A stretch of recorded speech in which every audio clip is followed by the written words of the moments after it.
Are you honest? Let me ask the question a different way. Have you ever told a lie? You can see the problem. We've all told little white lies. Some of us have even told more than that. This, unfortunately, is more pervasive than we think. It's called ethical fading. And it's something that Dr. Lenny Wong has spent many years studying. He spent 20 years in the military studying why good cultures turn bad. And I actually learned about ethical fading from him. In a world in which everybody's trying to get ahead, and sometimes we do so by doing things that are ethically questionable, the question is, what can we do about it? This is a bit of optimism. Lenny, so good to see you. Good to see you, Simon. You and I met a bunch of years ago. I heard you speak at a conference, and you were the one who introduced me to this concept of ethical fading, which I ended up writing about in The Infinite Game. Correct. This concept I find so fascinating, and unfortunately the reason I think it's fascinating is it's pervasive in our society today.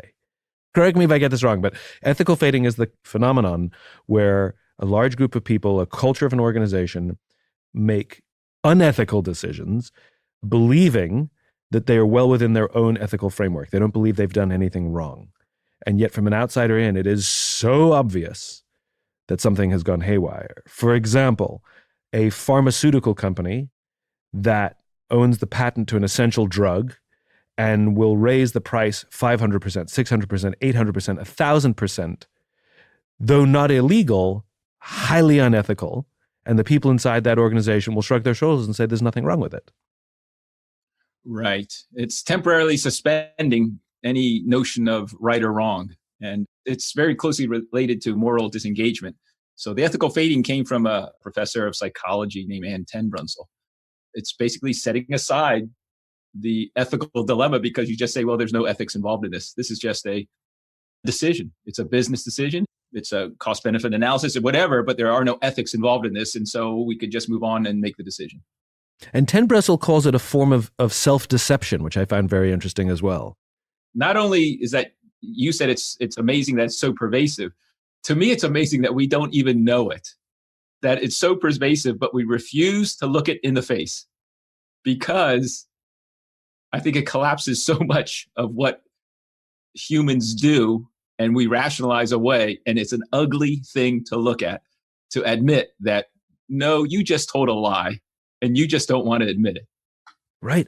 Some of the things that go into that self-deception, we've all done. Let's be honest. We've all done it. Right. It's so pervasive. So, for example, everyone's doing it. I had no choice. That's what my boss wanted me to do. And this is my favorite one. It's the system. Right. So in an organization where all of the pressures upon someone is to do things that are in self-interest of the organization. So they want you to hit a number at an arbitrary date. All the incentives pressure them to hit that number. So both incentives and disincentives, massive amounts of them, are thrust upon a person because a few people at the top have thought that this number is more important than anything else. And at the rank and file, what ends up happening is they do anything to appease their boss, fit the incentive program, avoid getting in trouble, or worse, one person does something highly unethical, like at Wells Fargo Bank, when thousands of people open millions of fake bank accounts and other things. It started, I assume, because one or two people tried it and somebody went, good job. And then everybody else did it. Right. Right. And so those cases, it's the system. And really what we're expecting that person 14 levels below is not for them to tell the truth in the first place, because we want them to lie to us. Do you equate ethical fading and lying as synonymous? For me, it's the easiest example. But I think ethical fading really is the ability to develop hypocrisy in our own minds and live with it. How do we live with ourselves? And the answer is ethically faded. I've been in the Army in uniform for 20 years, now as a civilian for 20 years. And so in the Army, you view yourself as a moral, upright, cut above. And to hear ourselves admit to lying, that really goes against who we think we are. Ethical fading allows us to live with who we really are and who we think we are. And this goes way back to what Jesus accused the Pharisees of doing. It's like, you guys are hypocrites because you're telling everyone to do this. And when you really look at it, you're not doing it yourselves. And so it's very human, but it's very ugly. And that's why I say, especially in my organization, the military, we don't like to look at it because it really attacks who we say and think we are. And perhaps the greatest form of honesty is to look at oneself and say, I was dishonest. Correct. But look at all the creeds and codes that we have that say you will never lie, cheat, or steal. Your word is sacred. And it is, but we're also human. How do you have an inspirational, aspirational organization and yet you fill it with humans? That's what's really hard. So we could either tell everyone you're really not as good as you think you are, or we could say you're the best. And let's ignore all this humanness that creeps out every once in a while. Yeah. How did your interest in this show up? So I did a study back in the early 2000s with a friend named Steve Garris, and it's called Lying to Ourselves, where we addressed this going on in the Army and saying we have a problem. I looked at all the requirements we placed on junior officers. And what we discovered was junior officers have about 256 available training days. And when you add up every single requirement that we put on them, it equates to about 297 training days. And so it's physically impossible to accomplish everything that the Army tells them to do in the amount of time we give them to do it. How can we ever develop innovative officers when all they do is run around doing what we tell them to do? But what always bothered me when I wrote that study is if they can't literally do it in the time period we give them, what are they reporting? And so that haunted me for about a decade. And so I was sitting in my co-author's office, Steve Garris, and I said, hey, Steve, I got a research project I'd like to work on. He says, what? I said, I think even though we don't think we're lying to ourselves. He says, I don't know what you're talking about. I am an honest person. You ask my wife. One thing she knows, I will never lie to her. And he's typing away his computer. I said, I think there's something there. Are you listening to me? He says, yeah, I'm listening. He keeps typing away. I said, what are you doing? And he says, I'm filling in all the mandatory training we're supposed to do, saying I did it. And he was sitting at his computer filling it all out. And I said, that's exactly what I'm talking about. How could you sit there and do that? And yet we tell ourselves we're honest people. At the Army War College, we have a lesson on ethics and ethical fading. We always talk about it, but finally we were confronting it up in our face that this happens. So this got reinforced. I was talking to a civilian friend of mine, and he's talking about his wife had to move up in the organization because they had fired somebody. And I said, what did they fire him for? He said, well, the person was falsifying training rosters. They were saying people were attending training who never did. And it made me realize we have really developed a culture where ethical fading is pervasive, it's allowed, it's not talked about, and it's impacting all aspects of our life. So that's how we got started on this. So the fun example that I talk about where I suffered ethical fading was I had a job where out of the blue, the company announced that we had to start filling out timesheets. Now, I worked 100% on one account. What do you need to know? I know it, yeah. You know? So we had to hand them in weekly. I never handed my timesheets on time because I'm just terrible at that kind of stuff. And so I would get in trouble. So I would sit down for the entire week on Friday morning and I would fill out my timesheets. Right. In at 9, out at 5. Now, I often showed up at whatever time and I always left later, but who cares? So in 9, out 5, in 9, out 5, in 9, out 5, done.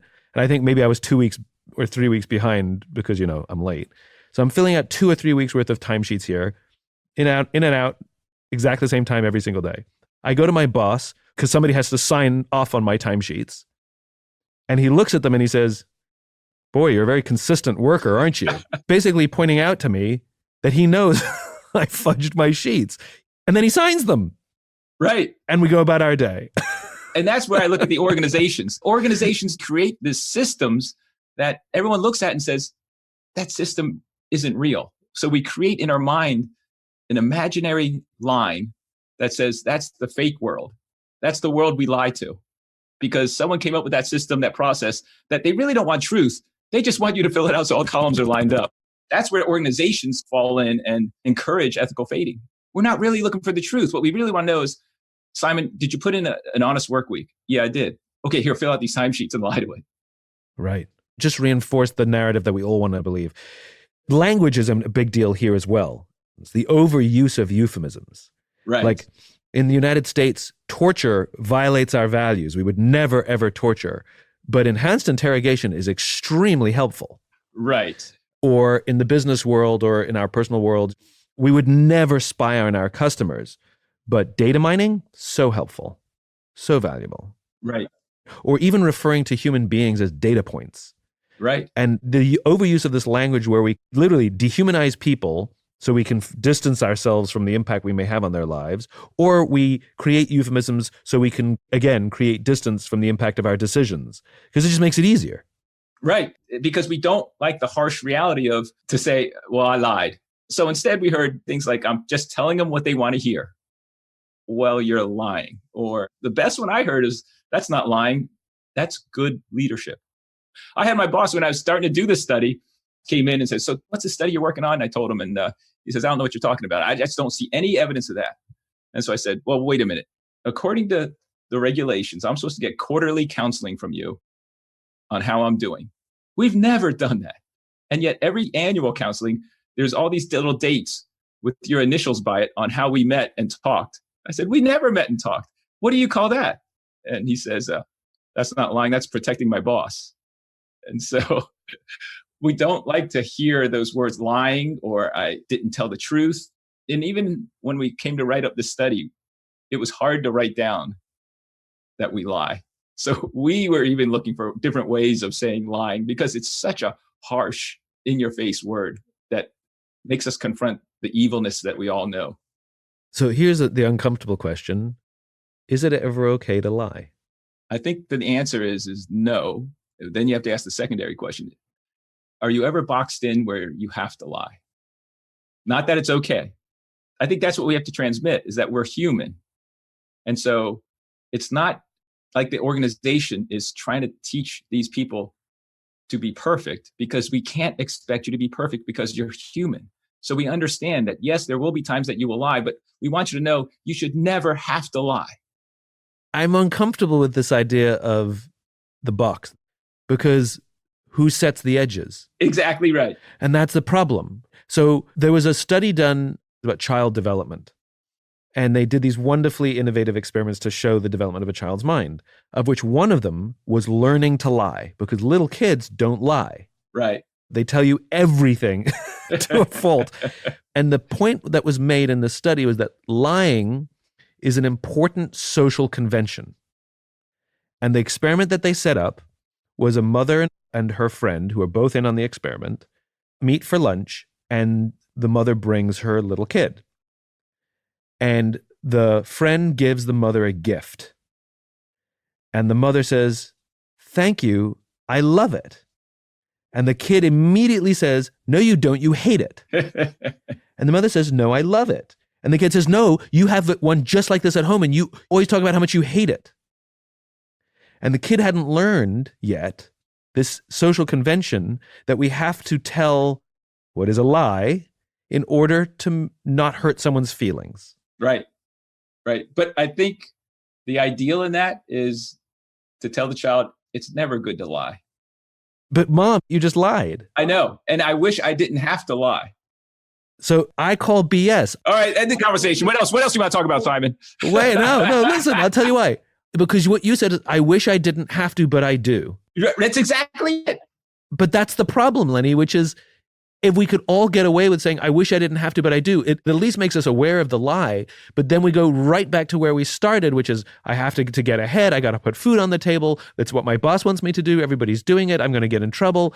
Right. It's the first inch of that slippery slope that you start sliding down. Wait. What if we find new ways to tell the truth as opposed to lying? Because look, your work screwed with my head, Lenny. Like, you keep me up at night, right? You're the reason. Go back to the example of the gift. Fine, I'll give it to you. The mistake she made was saying, I love it. Right. Thank you so much for thinking of me. No issue. Oh, you didn't have to give me a gift. This is so kind of you. The mistake she made was, I love it. The effusive thanks for the generosity and thinking of her was where she should have stopped. Yeah.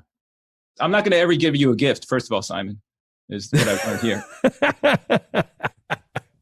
But yes, but Simon, what if the person says, did you like the gift?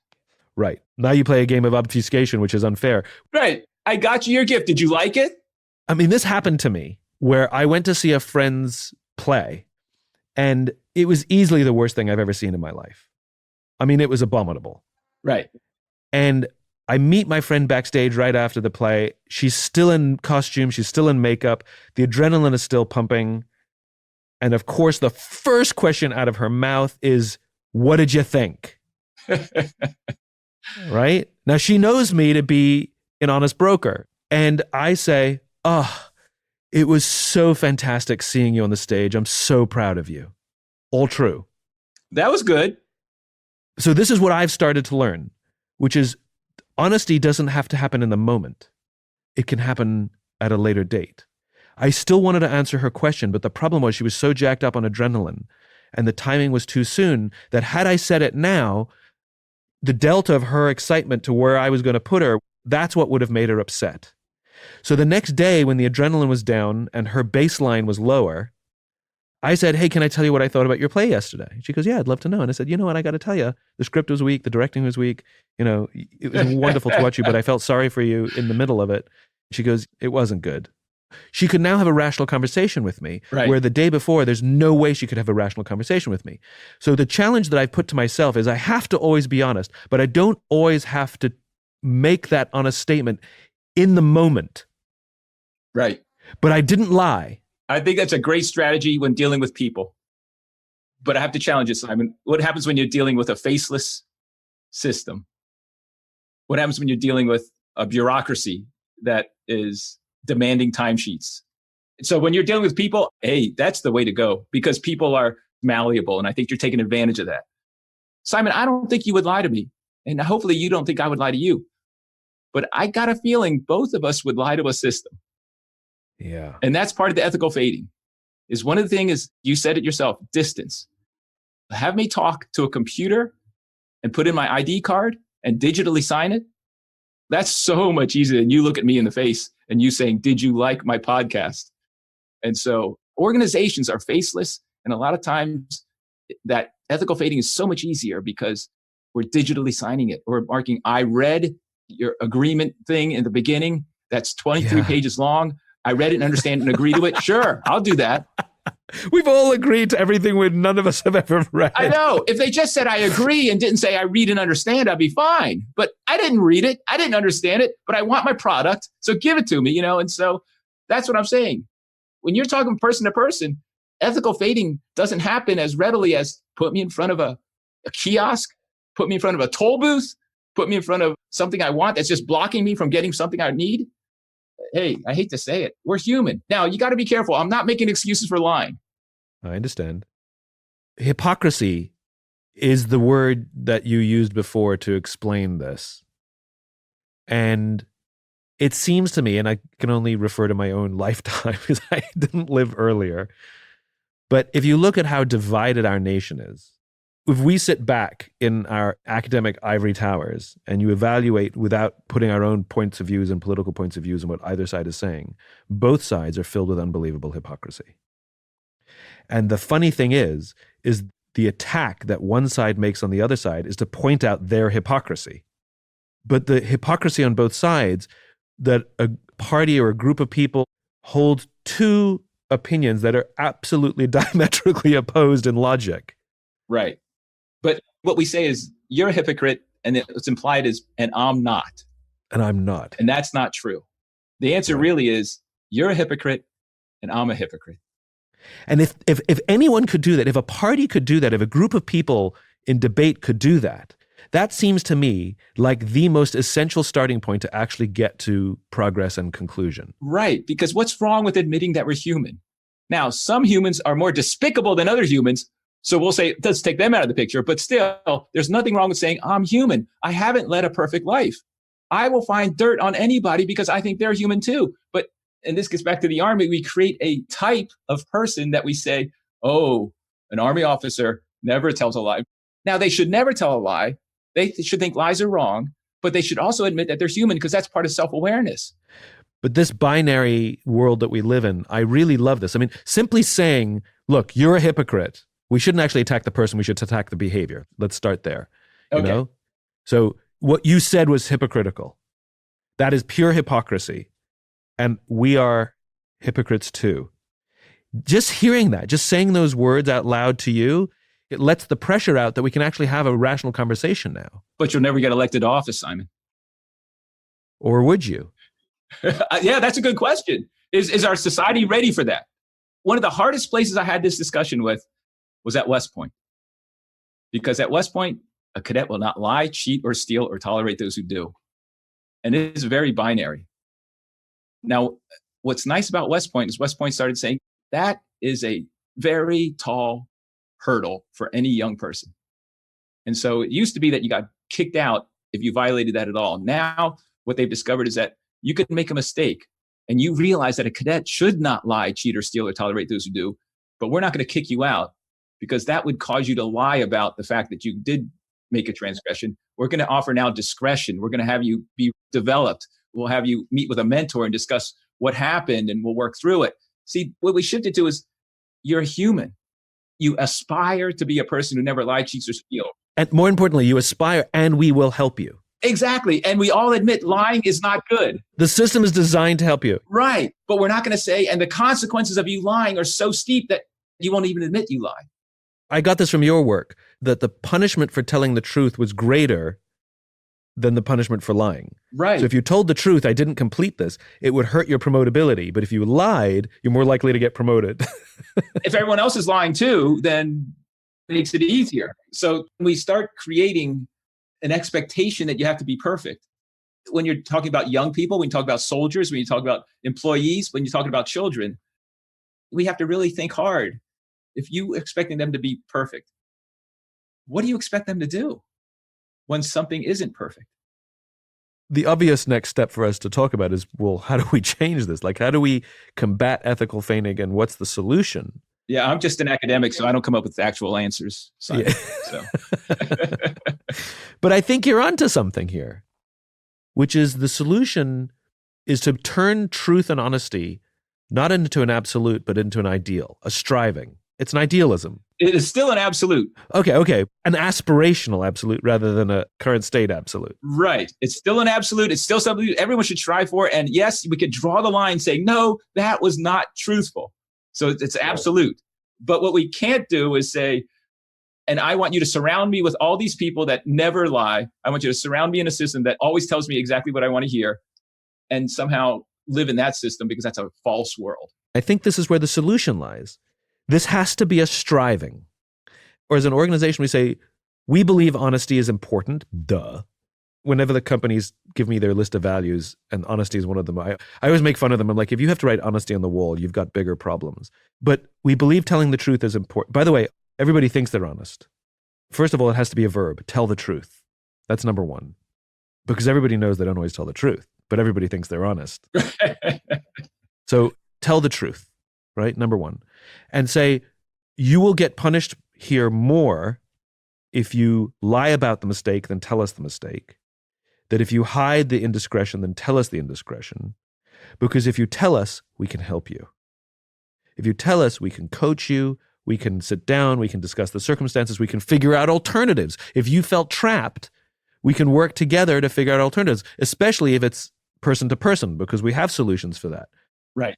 But I think that's what these systems and organizations have to become. They have to become coaching organizations rather than judging organizations. Well, and I go further, is that the Army is a profession, okay? And a profession means that we have these kind of standards. It means that we have these kind of expectations, but it's also a bureaucracy. And it fights between these two identities. The bureaucracy says, tell me everything's okay. It wants statistics. It wants metrics. It wants all the measures of the world is good. That's the bureaucracy kicking in. And what I say is, everything that you said, yes, that should happen. But organizationally, I think we have to tell the soldiers saying, we will try our hardest not to lead by getting you to tell me everything is okay. We have to create a safe space for you to be able to tell me. That's supposed to be what the suggestion box is, right? Right. That's a huge step you're asking for. Right. That's a huge step you're asking for. Well, I'm an idealist. But I'm just saying the system cannot rely on processes and checklists that you force the person to tell you everything's okay because they know that's what you want to hear. They know that you well-meaningly want to make sure every soldier drives away in a vehicle that's been inspected. But don't do it by making the soldier say, my vehicles have been inspected. Do it by making a leader go down there and check and spend their time checking. And so my solution to your question is, how do we solve this? My answer is leadership. What I'm saying is, leaders, if you want to know something and it's really that important that you will spend your time checking on it, then go check on it. If you want to know, did everyone qualify at the range? Then sample 10% of them and you'll find out, did everyone really qualify at the range? Right. Instead of asking for a roster. And the uncomfortable part of this is that we discover the lie when the vehicle crashes and we find out that it wasn't inspected. And then we find out that the entire system that we've been relying on for vehicle maintenance is all a charade. And we go around, it's not just this unit. Holy mackerel, it's this unit and this unit. No one's doing this. And why aren't they doing it? Because they view it as ethically fading. They really don't want to know the truth here. They just got to get through this process to go on leave. And this has nothing to do with the military. Your career happens to be a military one. You now teach at the military. But this is an organizational issue. Right. Companies are exactly the same. I mean, you look at that 2008 housing crisis. Everybody was saying checks and balances and it's safe. And nobody ever checked. Right. Right. Then all of a sudden, all of the corruption or instability or broken systems were all revealed after the whole thing collapsed. Of course. Right. Because as long as the charade is working, as long as everybody thinks it's stable, including us, then we just go about our merry way. Right. I call it mutually agreed deception. You know I'm lying. I know I'm lying, but neither of us really care. So let's move on with it. It's sort of like, you remember the old days, Simon, when we scored a exit row seat and the flight attendant would come around and they give the mandatory talk. And then they say, are you willing and capable? And you look at this 76-pound person sitting beside you that you know cannot lift that exit door if they wanted to. Right, right.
They don't speak the language. And you know they really don't know what's going on. And that they say, are you willing and capable? Have you understand everything? If so, respond with a verbal yes. And the entire row would say, yes. And then you'd say, yeah, right. You know? So that's that mutually agreed deception. And that's what we can't create in organizations, is that they know we're lying, we know we're lying, and everyone's happy because we love to be living in this hypocritical world that we've created. And there's laziness all around, right? Right. The leader doesn't want to have to go down and check the vehicles. And again, it doesn't have to be every vehicle. As you said, it's a sampling. You can do samplings or you can do it randomly. Like there are ways around this. But I think the net of this is leadership is hard work. Leadership is hard work and you can't do everything. So if the vehicle's being inspected is that important, then inspect them. But if it's not that important, then think of some other way. It's me and my timesheets. Like what my boss should have done is said, Simon, I know you left at 7:00 the other night because you and I met at 6:00. So why don't you go back and redo your timesheets? And if I say, well, boss, I don't remember what times I came and left because I haven't done these in 3 weeks. He's going to say, fine, I'm going to let you get away with it this once, but now I'm checking. Right. Are we satisfied that we have a good solution here? Look, the first solution, though, is admit that this phenomenon happens. Yeah. Because then we self-regulate. Then we say, I think I'm starting to ethically fade here. I think I'm coming up with excuses because I'm just trying to get what I want. So that's at the personal level. Then we kick it up to an organizational level and we start saying, wait a minute, am I forcing the employees or subordinates to lie on this because I just want them to know that this is important. And now I'm making them.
Say this.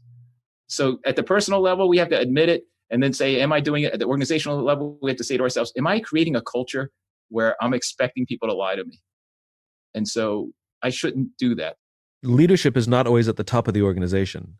Being a whistleblower is a form of leadership where I'm going to point out what you are making us do, the system that you've created for whatever short-term gains is forcing behaviors in this organization that are unethical and sometimes illegal. And because we said leadership is hard work, I'm going to be the one to call it out and tell my boss and say, hey, boss, I need to have an uncomfortable conversation with you. The risk is you could lose your job. Yeah, and that's why I temper that with saying, I don't advocate whistleblowing. I advocate get with your buddies. And when you go into the meeting, you say, let's tell her the truth. Finally, we're going to tell her the truth on this as a group, on this and this, but she doesn't want to hear the truth on this. So we'll just ignore that for now. But on these three things, we're going to go with the truth. And if she wants to tell us to lie to her, we're going to make her tell us. So I don't go for the whistleblowing because that'll be the last whistle you blow in the organization if you do that. But this is very, very, very important what you're talking about, which is it is a form of whistleblowing, but there's safety in numbers. If I go into my boss's office, I'm going to lose my job. But if I get together with my colleagues, we all know what we are subjected to. And if we go in and say, this is what is happening, we need you to be aware. We're not accusing you of anything. We want you to be aware of this. And if you want this to continue, we need you to tell us to lie. Exactly. Like I said, you got to use your wisdom on saying, look, she's backed into a wall on this number. It can't be an accusation. It has to be a discussion of what the situation we're in and the pressures we're under, not like, boss, you're a liar, you're making us a liar, because then they're going to dig in their heels. And to openly understand reality. Okay, boss, you need us to lie to you on this one. But on these, I think you could cut us a break because it'd be better for us and you if we had a relationship where you trusted us to tell you the truth on everything that we could. That's the ideal. Because we live in an imperfect system and we're imperfect people. So let's try to do as best as we can, given who we are and where we live. If I were to summarize what I've learned on this, ethical fading is a real thing. And it is fact. We're all human. Yeah. Fact. All organizations are made up of human beings. So if all human beings are imperfect, and at various times we're all hypocrites and we lie, then that means that every organization, which is made up of all these imperfect beings, at various points are hypocrites, and there's systemic lying, institutionalized lying. Yeah. So what we should do is sensitize ourselves to what is this phenomenon? I do it. When do I do it? I want to minimize that. But then there's a next step in saying, and I don't want to be a party to creating that environment for somebody else. And I choose to be a part of a solution. I choose to be a part of moving myself, my friends, my organization towards being more honest, more ethical every day. And so when I find myself in the situation, I will be the leader I wish I had. I will gather my friends together. We will lead in a productive manner, make these things known so that we can, as a collective, with our superiors and our subordinates, find a solution. And if our bosses are under such extreme pressure that they want us to continue to lie, then at least be honest about the lying. Tell us to our face, I want you to lie, which most will struggle to do. They will use euphemisms. Guys, I don't want you to lie. We have to hit our shareholder value. Of course I don't want you to lie, but we have to complete our requirements. and to continue to point out to the hypocrisy until either there's a solution or an instruction to lie. And because the instruction to lie is way too difficult for someone to give, we hope that they choose the easier option, which is to find a solution, which isn't that what we all want anyway. What you're essentially saying is take down the facade of everything's perfect. Everyone's telling the truth. Take that down and say, okay, look, this is the way it is. This is reality. Let's be truthful with one another. It's really what it is. And so that's not a bad conclusion to this whole discussion we had, Simon. Lenny, from one imperfect person to another imperfect person, I'm glad that we had an imperfect conversation. Who would have thought we'd get together and both admit that we're imperfect? And I feel a little bit closer to perfect in my imperfect way today. Oh, it's been fun. Thanks for your time. I really do enjoy talking to you. All right. Take care. If you enjoyed this podcast and if you'd like to hear more, please subscribe wherever you like to listen to podcasts. Until then, take care of yourself, take care of each other.